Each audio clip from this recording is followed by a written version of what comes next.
बिस्मिल्लाहिर्रहमानिर्रहीम। नाजरीन आदाब। असर टीवी नेटवर्क में आपका खैर मकदम है। नाजरीन, आज भी हम अपने उसी टॉपिक क्रिएटर और क्रिएशन पर बात करेंगे। जैसा कि आप जानते हैं कि हमने अपने पिछले एपिसोड में वो लोग जो क्रिएटर को नहीं मानते थे और जो क्रिएटर के लिए तरह तरह के एतराज़ात करते हैं और कहते हैं इस कायनात का कोई क्रिएटर नहीं है, उनको हमने मुख्तलिफ़ तरीक़े से और मुख्तलिफ़ दलाइल से ये बताने की कोशिश की कि अगर किसी चीज़ को देख रहे हो और अगर उसके बनाने वाले का यकीन नहीं कर रहे हो तो ये अक्ल का काम नहीं है। अक्लमंद लोग जो हैं वो बनी हुई चीज़ को देखकर बनाने वाले का इनकार नहीं करते। और इस सिलसिले में हमने अपने पिछले 2 एपिसोड्स में बहुत से दलाइल दिए। आज भी हमारे साथ मौजूद हैं मौलाना सरमदी रिजवी साहब। मैं मौलाना सरमदी रिजवी साहब आपका इस्तकबाल करता हूं। आपका बहुत शुक्रिया। तो नाज़रीन, आइए कुछ और जो दलाइल हैं वो आपके सामने पेश करते हैं।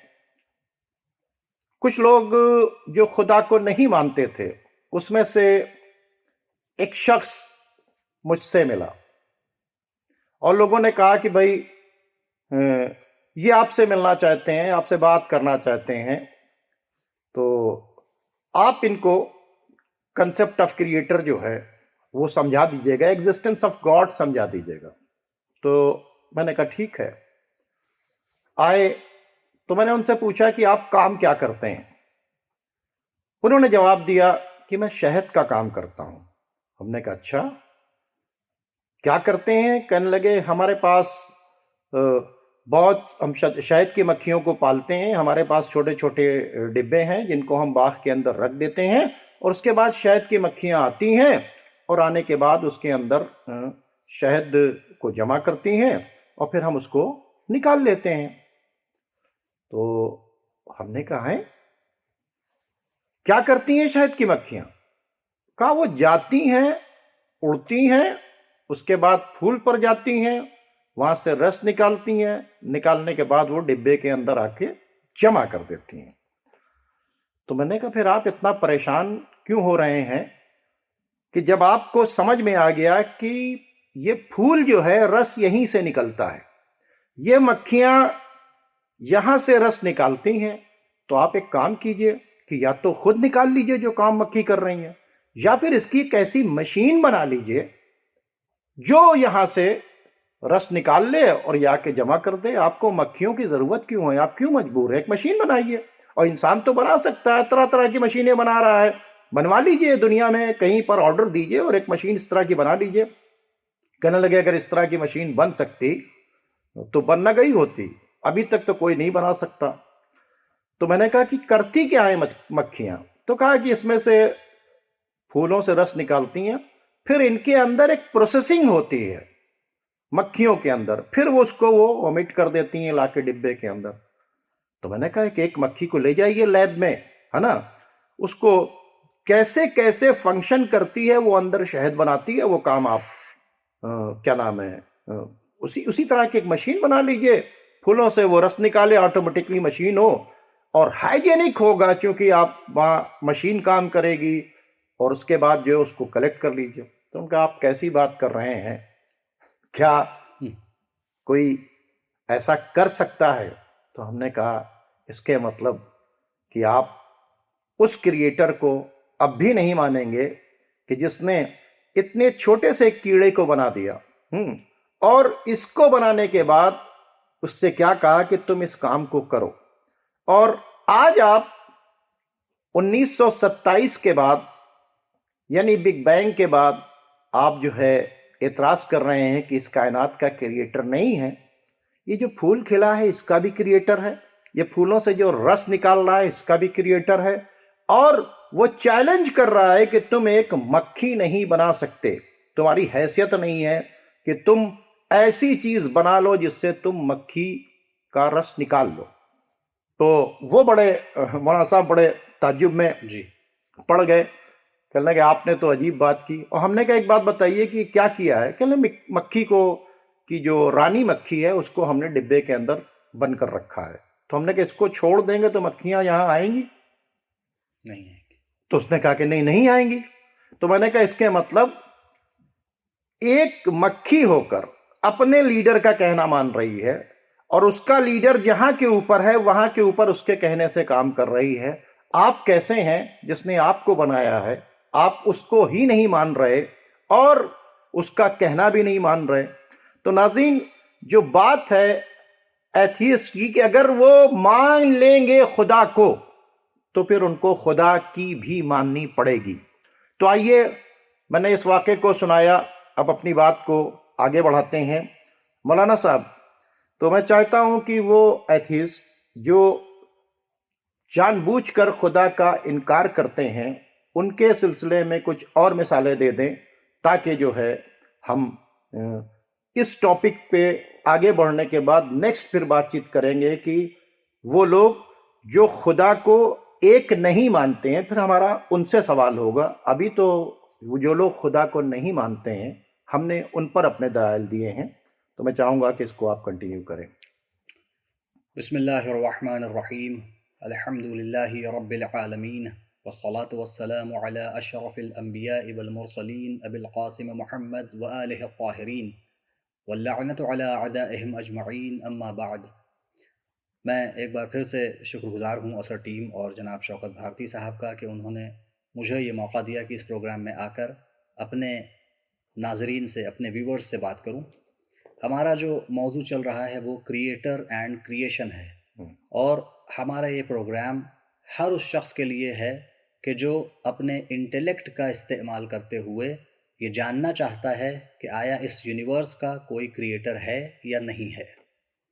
इससे पहले के एपिसोड्स में आपने देखा कि हमने आर्ग्यूमेंट्स आपके सामने पेश किए एक कॉमन मैन के लिए कि कैसे एक आम इंसान भी, कि जो बहुत ज़्यादा पढ़ा लिखा नहीं है मगर उसके पास इंटेलेक्ट मौजूद है जिसकी मदद से वो सही और गलत और हो सकता है या नहीं हो सकता, और इन चीज़ों में वो फ़र्क कर सकता है, वो डिफरेंशिएट कर सकता है। आज हम बात करेंगे, दो ऐसे आर्ग्यूमेंट्स को पेश करेंगे आपके सामने जो इंटेलेक्चुअल क्लास के लिए दिया जाता है। इवन दो ये हमारा यहाँ पे कहने का मतलब नहीं है कि कोई कॉमन मैन इन आर्ग्यूमेंट्स को नहीं समझ सकता, हमारी किसी की तौहीन मुराद नहीं है, लेकिन बाज़ चीज़ें ऐसी होती हैं कि जो राह अक्ल से चलते बातचीत हो रही है। राह चलते लोग समझ लेते हैं। बाज़ चीज़ें ऐसी होती हैं कि जो कॉलेज और यूनिवर्सिटीज़ में मौजूद जो हजरात हैं वो समझ पाते हैं। एक आर्गुमेंट जो स्कॉलर्स देते हैं जो क्रिएटर के एग्जिस्टेंस को साबित करते हैं वो ये है जिसे हम argument of cause and effect कहते हैं। जी जी जी जी, बहुत अच्छी कि बात। इस दुनिया में कोई भी इफेक्ट अगर हमें नज़र आ रहा है, कोई एक चीज़ हुई, कोई एक हैपनिंग हुई, कुछ हुआ, तो कोई ना कोई उसका रीज़न, उसका कारण, कोई उसका कॉज ज़रूर होगा। ये बात हमने इसको एक मिसाल में कल आपसे बातचीत की कि छोटा सा बच्चा है, अगर उसके ऊपर हम फूकते हैं तो वो आंख खोलकर समझना चाहता है कि ये फूकने वाला कौन है, ये हवा कहाँ से आ रही है। जी जी, कॉज एंड जी। जबकि उस बच्चे का अगर हम इंटेलेक्चुअल लेवल उस वक्त किसी मशीन के जरिए मापें, और हालांकि ज़रूरत भी नहीं है, हर एक इंसान यही कहेगा कि अभी तो इसकी अक्ल और जो इसका इंटेलेक्ट है, इसकी जो बुद्धि है, अभी ये किसी लेवल पे नहीं आई है। लेकिन फिर भी उसकी जो इंस्टिंक्ट है, बेसिक इंस्टिंक्ट है, उसमें ये बात है कि जब फूक यानी हवा आई, किसी ने फूका, तो वो देखेगा कि कौन है फूकने वाला आंख खोल के। तो हम यहाँ पर कॉज एंड इफेक्ट के आर्गुमेंट की बात कर रहे थे कि हर चीज़ का एक कॉज होता है। बाज़ चीज़ें ऐसी होती हैं कि जिनके होने के लिए कोई कॉज ज़रूरी नहीं है, क्योंकि ये बात भी कही जाती है, इसलिए मैं इसको यहाँ बयान कर दूँ। जैसे कि 2 + 2 = 4, या ये कि एक नंबर या इवन होता है या ऑड होता है, इसका कोई कॉज नहीं है। ये वो चीज़ें हैं कि जो बिल्कुल बेसिक हैं। एक चीज़ एक ही वक्त में पूरी की पूरी या काली और सफ़ेद दोनों हो सकती है, ये इम्पॉसिबल है, इसका कोई कॉज नहीं है। ये वो चीज़ें हैं कि जो हर इंसान समझ सकता है, फर्स्ट प्रिंसिपल्स में से आते हैं। लेकिन कुछ हुआ, फॉर एग्जाम्पल हम ये प्रोग्राम कर रहे हैं, क्यों कर रहे हैं? कोई वजह नहीं है, बस ऐसे ही बैठे थे। शौकत साहब का भी दिल चाह रहा था, मेरा भी दिल चाह रहा था, हालांकि दिल चाहना खुद एक कॉज बन गया, बहुत अच्छी लेकिन मैं बात। समझाने के लिए कह रहा हूँ कि बस हम बैठे और कहा कि आज एक प्रोग्राम हो जाए, नहीं, इसका भी एक कॉज है। और इस तरह से अगर मैं आपको मिसालें देता रहूं तो बहुत भाई से इसका एक्शंस कॉज आ है कि जाएंगे। कंसेप्ट ऑफ क्रिएटर को कॉज लेकर है इसका डिस्प्यूट कि है, हम इसलिए कंसेप्ट ऑफ क्रिएटर डिस्कस को कर हम रहे डिस्कस हैं, कर रहे हैं। क्योंकि डिस्कशन ही वो वाहिद सोल्यूशन है, वो एक दी ओनली सोल्यूशन है कि जिसके ज़रिए जो भी कन्फ्यूजन्स हैं उनको दूर किया जा सकता है, एटलीस्ट एक दूसरे के पॉइंट ऑफ व्यू को समझा जा सकता है और देखा जा सकता है कि क्या कॉमनैलिटीज़ हैं कि जिस पे हम एग्री कर सकते हैं। बहरहाल, अब जब कॉज एंड इफेक्ट की बात हुई और हमने कहा कि अगर कोई अपने जहन को प्रेजुडिस से, जिसे हम तअस्सुब कहते हैं, जिसे हम बायस कहते हैं, उससे खाली कर ले, तो वो इस बात को मानेगा कि हर इफेक्ट का एक कॉज होता है। हम इस दुनिया में आए, अगर इस इफेक्ट का एक एग्जाम्पल के तौर पे लें तो उसका कॉज क्या था? हमारे पेरेंट्स। बायोलॉजिकली अगर आप उसको डिस्कस करना चाहें तो जाहिर है कि फिर उधर भी चले जाएं, लेकिन एक कॉज आपको ज़रूर मिलेगा। किसी इंसान ने, एक बॉल थी जो हवा में मूव हुई और वो बाउंड्री के पार जाके गिरी, मसलन जिसे हम कहते हैं 6 हो गया, ये एक इफेक्ट है। इसका कॉज क्या था कि बैट्समैन ने स्ट्राइक किया, द मोमेंट ही struck the ball it flew out of the ground. तो ये इफेक्ट जो हुआ बॉल का उस पॉइंट से कि जहां स्ट्राइक हुई बैट से और मैदान के बाहर जाके गिरना, ये इफेक्ट, इसका कॉज ये है कि बैट्समैन ने स्ट्राइक किया बॉल को, और मेरे ख्याल से बात वाज़ेह हो गई। तो इस पूरे यूनिवर्स में हमें जितने भी इफेक्ट्स दिखते हैं, एक्सेप्ट दोस इफेक्ट्स जिसकी मैंने मिसाल दी, उनका हमें एक कॉज मिलता है। और इसीलिए हमेशा से एक मकूला, जिसे हम कहते हैं कहावत भी हो गई, कि everything has a cause, behind everything there is a cause. तो फिर इस दुनिया में हर चीज का अगर कॉज है, हर इफेक्ट का, तो खुद ये दुनिया भी एक इफेक्ट है। क्यों? क्योंकि ये हम भी मानते हैं और एथीस्ट भी मानता है कि ये दुनिया एक पॉइंट ऑफ टाइम था कि जब ये नहीं थी और फिर ये एग्जिस्टेंस में आई। तो ये इसका एग्जिस्टेंस में आना एक इफेक्ट है, तो इस इफेक्ट का भी कोई कॉज होना चाहिए। सही सही। वही कॉज है कि जो क्रिएटर है, आप उसे गॉड कहें, भगवान कहें, ईश्वर कहें, अल्लाह कहें, परमात्मा कहें, नामों से फर्क नहीं पड़ता। सेब है एक हकीकत, आप उसे सेब कहिए, एप्पल कहिए, सीप फारसी में कहिए, या किसी भी जबान में जो भी उसके लिए लफ्ज हो। तो ये एक आर्ग्यूमेंट है कॉज एंड इफेक्ट का, कि जिसके जरिए सोचते सोचते इंसान क्रिएटर ऑफ दिस वर्ल्ड तक पहुंच सकता है। बहुत अच्छी बात है। देखिए, अगर आदमी अक्ल का इस्तेमाल करेगा तो जिसके पास अक्ल होगी वो क्रिएटर का इनकार कर ही नहीं सकता, क्योंकि खुद अपने आप को देखकर, इस पूरी यूनिवर्स को देखकर, इसके अंदर पाई जाने वाली तमाम चीज़ों को देखकर, अपने वजूद को देखकर वो क्या करेगा? वो क्रिएटर का इनकार नहीं करेगा। यानी बनी हुई चीज़ों को देखकर बनाने वाले का इनकार करना ये अक्लमंदी नहीं है। ये सबसे बड़ी बातचीत है। अगर अपने आप को साहिबाने अक्ल कहना है तो फिर बनी हुई चीज़ को देखकर बनाने वाले का इनकार मत करो। तो जब जो तुम जिंदगी में रोज़मर्रा में इस्तेमाल कर रहे हो वो तमाम सामान जो बनाए नहीं गए हैं बल्कि इन्वेंट किए गए, क्रिएट नहीं किए गए हैं, अगर उनके पास, अगर इसका मटेरियल नहीं होता और एक दिमाग नहीं होता कि ऐसा करने से ऐसा हो जाएगा, तो सामने नहीं आता। तो जब तुम्हारी बनी हुई चीज़ें बगैर बनाने वाले के नहीं बन सकती, तो फिर ये ज़मीन, आसमान, चांद, सूरज और सैयारे नहीं बन सकते।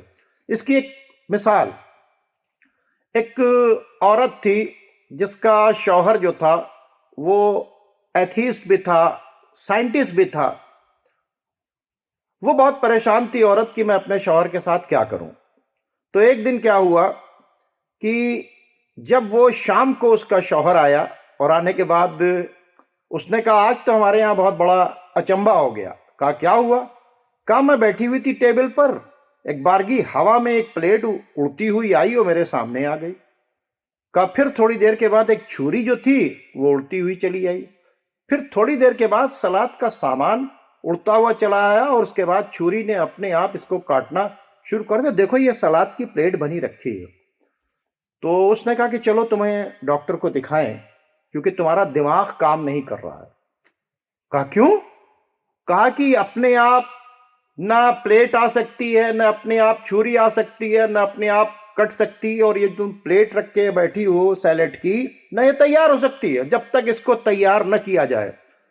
तो उसने पलट के मुस्कुरा के जवाब दिया, बिल्कुल इसको मैंने तैयार किया है, किसी और ने नहीं। तुम बिल्कुल सच कर रहे हो। जब मेरी एक प्लेट बगैर एक प्लेट सलाद नहीं बन सकता, तो फिर ये पूरी यूनिवर्स कैसे बन गई?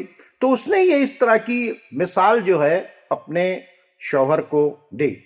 तो नाज़रीन, हमने आपके सामने ये जो कॉमन बातें इसलिए की कि अगर इसको सोचे, अक्ल के साथ अगर सोचेगा, तो फिर कंसेप्ट ऑफ क्रिएटर का वो इनकार नहीं करेगा, एग्जिस्टेंस ऑफ गॉड का इनकार नहीं करेगा। मैं चाहूँगा मौलाना साहब कि आप कुछ और इसकी मिसाल दें, ताकि ज़्यादा से ज़्यादा मिसालें लोगों तक चली जाएं और लोग समझें कि भाई किसी भी चीज़ को देखकर उसके बनाने वाले का इनकार करना अक्लमंदी नहीं हो सकती। जी जी बिल्कुल।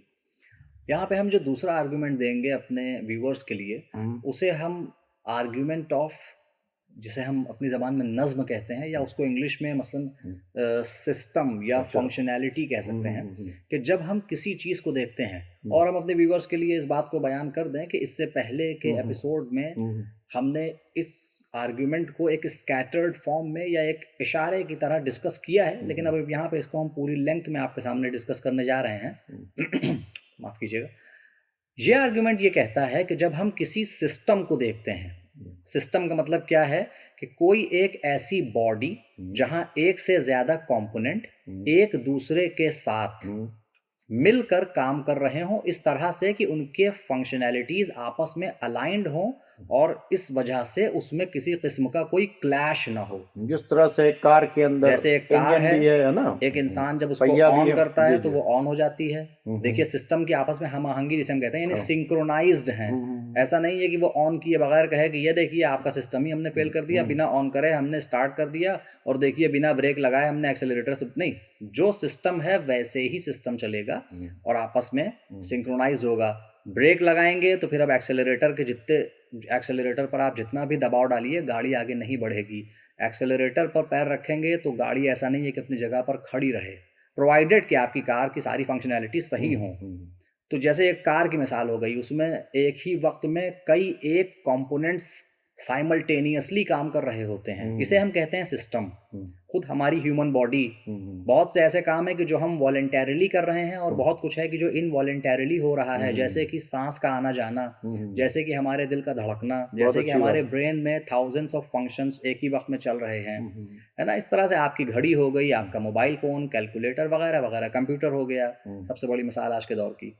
जब हम इस सिस्टम को देखते हैं, ऐसा क्यों है कि अगर हमारे सामने कोई एथीस्ट बैठा हो और उसको हम कोई भी एक ऐसा सिस्टम दिखाएं कि जिसमें डिफरेंट कंपोनेंट्स सिंक्रोनाइज्ड होकर एक दूसरे के साथ काम कर रहे हों, और हम उससे ये कहें कि ये एक ऐसा सिस्टम है कि जो कल हमने जब अपने स्टोर रूम का दरवाज़ा खोला तो वहाँ हमें मिला और इसका कोई बनाने वाला नहीं था, या इसके डिफरेंट कंपोनेंट्स खुद ब खुद जुड़ते रहे, और मैं हैरत से खड़ा देखता रहा कि ये कौन सी दैवी शक्ति या जादुई शक्ति है कि जो मसलन ये काम कर रही है, और वो चीज़ एग्जिस्टेंस में आ गई, और क्या ज़बरदस्त सिस्टम है। यही मोबाइल फ़ोन आप एक उदाहरण के तौर पे, मिसाल के तौर पे ले लीजिए।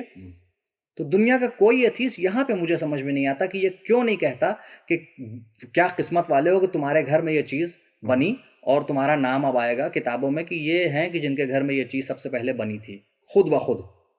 बल्कि वो यही कहेगा कि मैं आपको एड्रेस दिए देता हूँ मेंटल असाइलम का, आप वहाँ चले जाइए।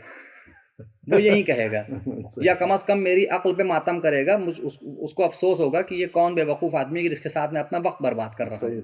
लेकिन इस कॉस्मोस को देखने के बाद कि जिससे बड़ा कोई सिस्टम तसव्वुर नहीं किया जा सकता, बहुत अच्छी बात कर रहे हैं, इतना बड़ा सिस्टम कि जहां हम डिस्टेंस को किलोमीटर्स पर आवर में नहीं बल्कि लाइट ईयर्स में नापते हैं। कि फॉर एग्जांपल एक प्लैनेट की दूसरे प्लैनेट से, या एक हेवनली बॉडी की दूसरे हेवनली बॉडी से फॉर एग्जांपल 300 लाइट ईयर्स दूरी है, और एक लाइट ईयर उस डिस्टेंस को कहते हैं जो लाइट जो कि जहां तक मुझे सही याद आ रहा है कि यानी 3.8 इंटू 10 टू द पावर 6 और 8 what ever, I am sorry, लेकिन इतना फासला लाइट, आप लाइट की स्पीड सोचिए और फिर 365 डेज वो लाइट चलती रहे, तो ये 1 साल का डिस्टेंस है। अब 300 लाइट ईयर्स सिर्फ हम बस सोच सकते हैं, इतना फासला है, इतना बड़ा ये सिस्टम है, सोचिए।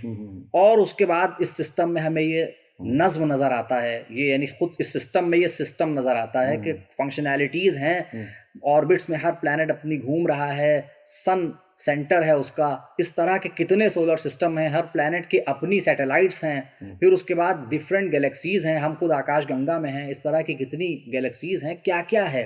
कभी आज तक हमने नहीं देखा कि कोई कोलिजन रिपोर्ट आई हो और दरहम बरहम हो गया हो ये सिस्टम।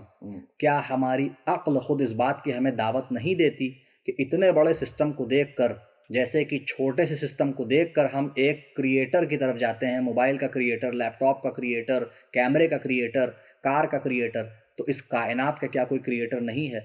मैं तो ये कहूँगा कि अगर कोई इसका इनकार कर रहा है तो वो एक बार मेंटल असाइलम ज़रूर चला जाए। बहुत अच्छी बात कही आपने, बहुत ही आसानी से। और लोगों को देखिए, असल में क्या है, लोगों को हमें सोचने पर मजबूर करना है जी क्योंकि हमको कुरान में बार बार ये कहा है कि अफला याकलून, क्यों जी अक्ल का इस्तेमाल नहीं करते, जी अफला यतफक्करून, क्यों फिक्र बेशक नहीं करते, अफला यतदब्बरून अल कुरान अम अला कुलूबिन अक़फ़ालुहा, क्या बेशक तुम्हारे सोचने और समझने की सलाहियतों पर ताले पड़े हुए हैं। जी तो ऊपर वाले ने हमको अक्ल देकर भेजा, हमको फिक्र करने के लिए भेजा, और हमको गहराई में जाकर चीज़ों को, और इसी वास्ते हमसे कहा गया है कि मेरी बनाई हुई ज़मीन पर गौर करो, आसमान पर गौर करो, चांद पर गौर करो। जर्रे से लेकर कहते फैली हुई कायनात पर अगर हम जी गौर करते हैं तो एक जर्रे के अंदर भी इलेक्ट्रॉन, प्रोटॉन, न्यूट्रॉन बहुत अच्छी घूम बात, रहे हैं। पूरा और सिस्टम एक पूरी यूनिवर्स को देखें जी तो उसके अंदर आप देखें कि क्या कुछ नहीं है, और सब एक प्रॉपर फंक्शन के साथ अपना काम कर रहे हैं।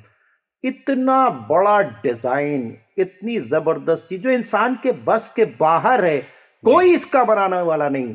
अमेरिका भी नहीं कहता, रशिया भी नहीं कहता, चाइना भी नहीं कहता, दुनिया में कोई इंटेलेक्चुअल खड़ा होकर नहीं कहता कि ना, इसे किसी इंसान ने बनाया है।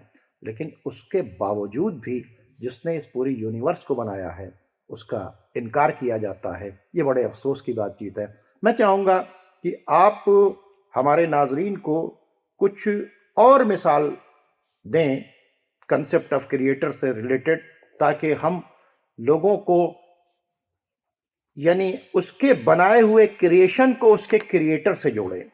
यानी वो इंसान जिसको अल्लाह ने इतना सब कुछ दिया है, वो फिर उससे जुड़े, और जुड़ने के बाद वो ये सोचने की कोशिश करे कि आखिर उसको क्यों बनाया गया है, किसने बनाया है और क्यों बनाया गया है। जी, मैं जी चाहूंगा कि अपनी बात को, चूंकि हम लोग बात कर रहे हैं, ये जी कोई जी सवाल जवाब का जी बात हाँ नहीं, जी एक हाँ, डिस्कशन एक इसलिए डिस्कशन हो है रही है कि इसको सुनने के बाद लोगों की अक्ल खुले और कंसेप्ट ऑफ क्रिएटर का, क्रिएशन और क्रिएटर का फर्क समझ में आ जाए। जी जी, मैं चाहूंगा जी कंटिन्यू करें। जी। तो आपका जो सवाल था कि हमें किसने बनाया और क्यों बनाया, जी अब जी। इस पॉइंट पर हम अगर आ जाएं तो जाहिर है कि ये बहुत ही इम्पॉर्टेंट क्वेश्चन है।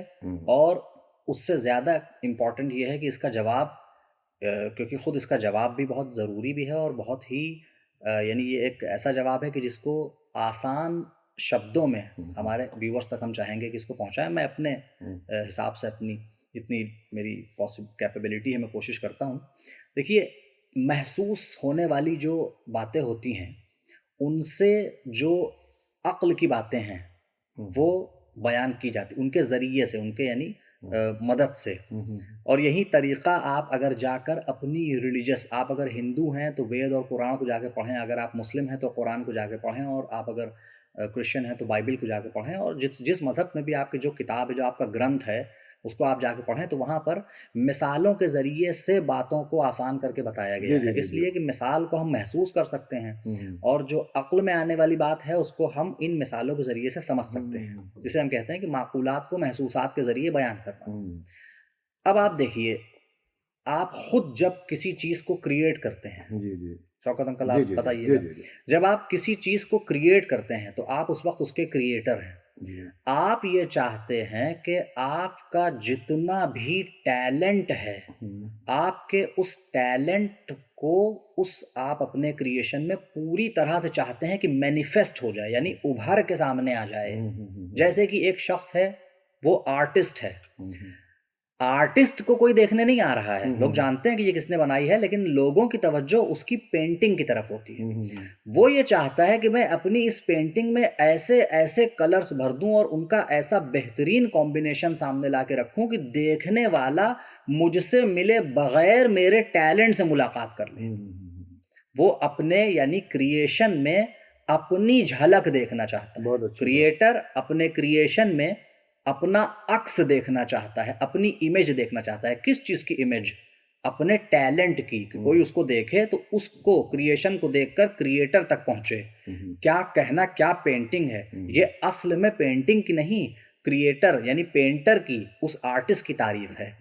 इसी तरह से जब हमने ये जान लिया अब तक जो हमने आर्गुमेंट्स दिए कि यकीनन इस दुनिया का एक क्रिएटर है, हालांकि मैं यहाँ पे बस एक 5 सेकंड लेके कह दूं कि क्रिएटर नहीं है इसके लिए सारे प्रूफ देने की ज़रूरत है। क्रिएटर है, ये एक ऐसी इसके रियलिटी है कि प्रूफ जिसके लिए भरे प्रूफ, हुए जैसे हम भरे आपसे हुए कहें, गिन नहीं सकता जैसे आदमी। हम आपसे कहें कि आप हैं, तो आप कहेंगे हाँ हैं, तो प्रूफ क्या है? कहेंगे हम हैं, यही प्रूफ है। बहुत अच्छी बात है। हम किसी और के लिए नहीं, मेरे लिए मैं हूं, इसका क्या प्रूफ है? मैं हूं, यही प्रूफ है। बहुत तो अच्छी वैसे बात। ही है कि जब क्रिएटर की बात आती है, बहरहाल जो हमारे व्यूअर्स में अगर कोई एथीस्ट हैं तो वो इस चीज़ को हो सकता है कबूल ना करें, उनके लिए आर्गूमेंट्स ना हो, और जो उनके अपने आर्गूमेंट्स से बाद में हम उस पर भी आएंगे अगले एपिसोड्स में। लेकिन फिलहाल यहाँ ये बात मैं कहना चाहता हूँ कि जब हमने अपने क्रिएटर को जान लिया तो अब हमें क्रिएट क्यों किया गया है?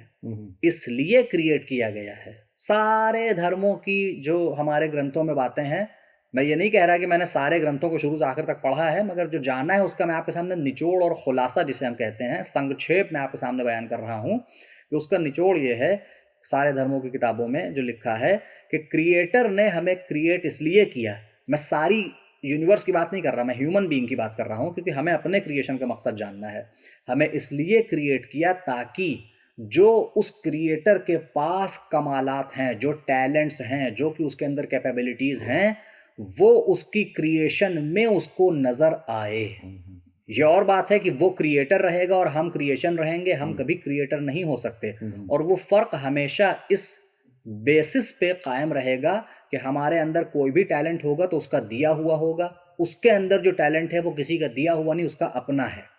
हम कहीं भी पहुंच जाएं, हम अपने टैलेंट की किसी भी हद पे पहुंच जाएं, हम उसके मोहताज रहेंगे। तो इस वजह से उसने क्रिएट किया कि एक ह्यूमन बीइंग वो टैलेंट की जो मेरे पास है उसके अंदर मैं उभरता देखूं, मैनिफेस्ट होता देखूं। ये कैसे होगा? इसी से होगा कि जब हम उसके सामने 100% अपने आप को सबमिट कर देंगे, कि जिसे आप पूजा या इबादत या जो भी कहते हो, वर्शिप कहते हो, कि जब हम पूरी तरह से अपने आप को उसे समर्पित कर देंगे, उसकी मर्जी हमारी मर्जी है, तो फिर हमारे अंदर वो टैलेंट और वो सारी लियाकतें आने लगेंगी कि जो हमारे क्रिएटर के अंदर हैं। बहुत अच्छी बात आपने बहुत अच्छे ढंग से समझाया। नाज़रीन, एक बहुत कॉमन सी बात है कि कुछ पेंटिंग्स बनाइए, उसको बाहर लगा दीजिए, उस पर लिख दीजिए ये अपने आप बन गई। जी, आपको यकीन है तो ये मेरा चार्ट लगा हुआ है, इस पे आप लिख दीजिए। आप जब आइएगा, वो पेंटिंग चाहे आप व्हाइट हाउस पे जाके लगा दीजिए, वो पेंटिंग आप चाहे बकिंगम पैलेस पर लगा दीजिए, वो पेंटिंग आप चाहे खाने काबा के बाहर लगा दीजिए, जी, वो पेंटिंग चाहे आप बहुत बड़े मंदिर के बाहर लगा दीजिए, वो पेंटिंग आप किसी सिनेगॉग के आगे लगा दीजिए और वहां पे लिख दीजिए कि ये अपने आप बन गए। वो पेंटिंग वो लोग जो खुदा को नहीं मानते, वहां जो उनके यहाँ वो जुआ और शराब और अय्याशी करते हैं, वहां के ऊपर लगा दीजिए और ये कहिए कि ये पेंटिंग्स अपने आप, ये पेंटिंग अपने आप बन गई। तो और उस आप इसका क्या जवाब है? तो आप ये समझ लीजिए कि वहां जो जवाब आएंगे वो जवाब यही होगा कि तुम झूठ बोलते हो, तुम पागल हो, ये पेंटिंग अपने आप नहीं बन सकती। तो जब एक पेंटिंग जो इंसान बनाता है उसको इंसानों के सामने, किसी भी मजहब के मानने वालों के सामने या किसी भी मजहब के ना मानने वाले के सामने या खुद उस एथीस्ट के सामने रख दिया जाए और कहा कि पेंटिंग अपने आप बन गई है, तो वो उसका इनकार करेगा, कहेगा नहीं इसका एक बनाने वाला है। तो फिर जब एक पेंटिंग बगैर बनाने वाले के नहीं बन सकती, तो फिर ये इतनी बड़ी यूनिवर्स कैसे बन जाएगी? इस पे आदमी को सोचना चाहिए। जो कहते हैं कि अपने आप बन गई, अपने आप कुछ नहीं होता है, करने से ही कुछ होता है। और इसी तरह की और भी बहुत से मिसालें हैं जो मैं चाहूँगा कि मौलाना साहब आप भी पेश करें, कोई एक ऐसी मिसाल हो किस तो। तरह की? इस तरह की जैसे जैसे हमने अभी एक दलील दी, जी है ना, इस तरह की कोई और दलील, जैसे फलों के सिलसिले में भी हमारी जी बातचीत हो रही थी जी। जी जी। देखें, अगर हम खुद जैसे कि इशारा हुआ कि अगर फलों की ही बात कर लें, हम्म, तो देखिए, एक बीज होता है हम्म, कि जो ज़मीन के हवाले कर दिया जाता है। हम्म, और मुझे बड़ा अच्छा जुमला याद आ रहा है किसी बुज़ुर्ग का हम्म, कि हम ज़मीन के हवाले बीज को करते हैं, लेकिन यहीं तक हमारा काम होता है, अब इसके बाद हमारे बस में नहीं होता। अब ज़मीन जाने और मालिक ज़मीन जाने। तो वो ज़मीन में एक दाना जाता है जो कि बाहर आने के बाद एक पौधे से लेके पूरे एक पेड़ की शक्ल इख्तियार कर लेता है, और आखिर में इस पूरे प्रोसेस का जो नतीजा निकलता है, जिसे रिज़ल्ट हम कहते हैं, वो एक फल होता है कि जिसके ज़रिए हम अपनी भूख मिटाते हैं और हम मज़ा लेते हैं। खुद इसी फल को आप देख लीजिए, यानी इस फल को आप देखिए कि क्या ये खुद ब खुद बाय इटसेल्फ वजूद बहुत में आ अच्छी गया? बात है, बहुत। नहीं, बल्कि आपने उसको इनिशिएट किया कि आपने ज़मीन को बीज को ज़मीन के हवाले किया, उसकी सीड को। और अब उसके बाद एक प्रोसेस है कि जो पूरा प्रोसेस हम बायोलॉजी में पढ़ते हैं कि कैसे जर्मिनेशन हुआ और कैसे उसके बाद फिर धीरे-धीरे करके उसमें वो एक प्लांट की सूरत में बड़ा हुआ और धीरे-धीरे करके वो एक ट्री बन गया, और फिर उसके अंदर पूरे फोटोसिंथेसिस का प्रोसेस, और उसके बाद फाइनली आपको फ्रूट मिला। तो क्या ये सब खुद ब खुद हो गया? नहीं। हमारे सामने अगर हम गौर करें तो इतने, यानी जिसे अनगिनत हम अपनी ज़बान में कहते हैं कि इन्फ़िनिट हमारे पास एग्ज़ाम्पल्स हैं इस दुनिया में। हम अगर गौर व फ़िक्र करते चले जाएँ, गौर भी ना करें, सिर्फ़ निगाह दौड़ाते चले जाएँ किसी खुली जगह पर, तो हमें इन्फ़िनिट एग्ज़ाम्पल्स मिलेंगे कि जो किसी न किसी क्रिएटर की तरफ हमें चीख-चीख कर बुला के दावत दे रहे हैं कि देखो इस कायनात का कोई एक क्रिएटर है। बहुत अच्छी तरीके से आपने बातों को रखा। और नाजरीन, जो लोग दिखाने की बातचीत करते हैं कि क्रिएटर है तो दिखाओ, तो ये तो एक गांव के इंसान भी जानता है कि दर्द, जैसा कि मैंने मिसाल किया कि दर्द नहीं दिखाई देता। और अगर कोई आदमी किसी गन्ने के रस को वो इस्तेमाल कर रहा है या किसी फल के रस को इस्तेमाल कर रहा है, वो मीठा हो, खट्टा हो या मुख्तलिफ तरीके का हो, अगर ये कहा जाए मीठा है तो मिठास दिखाओ, तो आप नहीं दिखा सकते। खट्टा है तो खटास दिखाओ, वो आप नहीं दिखा सकते। आपको चुटकी कोई काटे और आपको दर्द हो, वो आप नहीं दिखा सकते। आप हंसे, आपको कोई गुदगुदाए और आप हंसने लगे, कोई कहे हंसी दिखाओ, तो आप दांत तो निकाल सकते हैं, हंसी दिखा नहीं सकते। तो जिस तरह से आप जायका नहीं दिखा सकते, जिस तरह से आप दर्द नहीं दिखा सकते, जिस तरह से आप तकलीफ नहीं दिखा सकते, उसको महसूस करते हैं, उसी तरीके से कायनात के अंदर ये सब कुछ जो कुछ हो रहा है, हवा जो चल रही है, क्लाइमेट के अंदर जो चेंजिंग्स हो रही हैं, जो तमाम चीज़ों को हम इस्तेमाल कर रहे हैं, खुद हमारी बॉडी के अंदर जो जिस तरह के फंक्शंस हो रहे हैं, ये खुद हमको बताता है कि हमारा एक बनाने वाला है। हम उसको देखें या न देखें, इस कायनात का बनाने वाला और चलाने वाला मौजूद है। जो लोग इसका इनकार करते हैं, उनको चाहिए कि वो अपने अक्ल का इस्तेमाल करें और बनी हुई चीज़ को देखने के बाद बनाने वाले का इनकार न करें। हमारे प्रोग्राम का वक्त ख़त्म हो रहा है, तो नाजरीन आइए फिर आपसे एक बार इजाज़त चाहते हैं, और हम और मौलाना साहब इंशाअल्लाह फिर अगले एपिसोड में आपके साथ हाजिर होंगे और भी कुछ मिसालें देंगे। हम चाहते हैं कि क्रिएटर और क्रिएशन के ऊपर, अभी हम जो बात कर रहे हैं क्रिएटर के ऊपर, हम क्रिएशन पर बातचीत नहीं कर रहे हैं। क्रिएशन के ज़रिए हम क्रिएटर तक पहुंचाना चाहते हैं। जब क्रिएशन को देखेंगे तो अपने आप क्रिएटर तक पहुंचेंगे। तो हम इंशाल्लाह क्रिएटर एंड क्रिएशन के इस प्रोग्राम को इसी तरह से जारी रखेंगे, ताकि वो लोग जो लोगों को बहका रहे हैं और लोगों को कहते हैं कि अपने आप ये कायनात बन गई, इस कायनात का कोई बनाने वाला नहीं है, ताकि उनकी बेवकूफ़ी की बातों से जो ज़हन है वो आलूदा ना हो सकें। इसलिए हम अपने इस प्रोग्राम को इसी तरह से कंटिन्यू करेंगे। अब आप हमें और मौलाना को इजाज़त दीजिए। आपका बहुत बहुत शुक्रिया कि आपने हमें देखा। खुदा हाफिज़।